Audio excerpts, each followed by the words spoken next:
And so we had them around for lunch because they've got two boys, and a Louis as well, as I have, and a Josh and a Joel. We've got Joel, they've got a Josh, so we had a lot in common. So we were sitting there one day, and he said to me, you know, would you be interested in doing this little piece that I'm thinking of writing for children in need? And I said, yeah, sure, absolutely.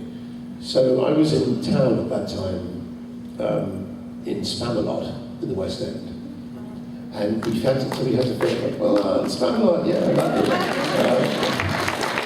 and it had to be filmed on a Sunday, because that was the only day I could possibly do it. And it was also had to be filmed in Cardiff, because that's where the set was. So I also, to complicate matters even further, I had a beard in Spamalot.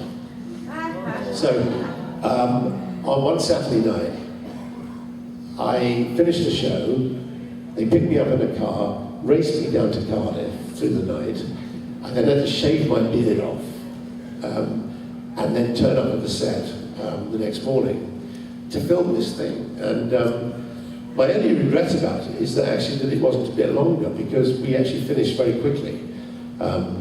Because it went like grease lightning. I mean, the thing about, I was always quite quick in Doctor Who speed, and David was very quick with his Doctor. So of course, what was they thought was going to be a 15-minute thing, actually I think we finished in 8 minutes. It was very quick. And we also finished quite early, so we could actually have done more. And Stephen Moffat said in a way, I wish I'd sort of made it a bit more, complicated a bit more, so elaborated a bit more on the thing. But I loved doing it, it was great. It was odd to be in someone else's TARDIS set. And at one point, you know, there's a bit where we're moving around the TARDIS console before we bump into each other. So of course, as I did when it was my TARDIS, I would just be moving things, you see. And then at one point, David got round to his side of the TARDIS, the side I'd started on, and he stopped and said, "Hang on, who's moved my lever?" And I said, "Well, that has to be me, because I'm the only one here." I said, "I'm really sorry, I didn't know it had a purpose, that lever." And he said, "There's only one lever on the entire console that has any purpose, and that's the one you moved." Anyway, but that aside, and actually I think it was the same with mine, actually.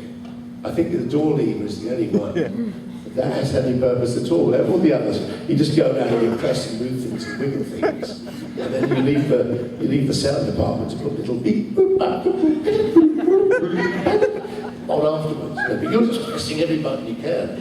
And we used to have quite fun, actually, because I would go around the TARDIS console and press as many buttons as I possibly could in the shortest space of time, so to give them a real headache when the sound on. And I guess that's exactly what David did as well. But no, it was enormous fun, and I thought it was very good.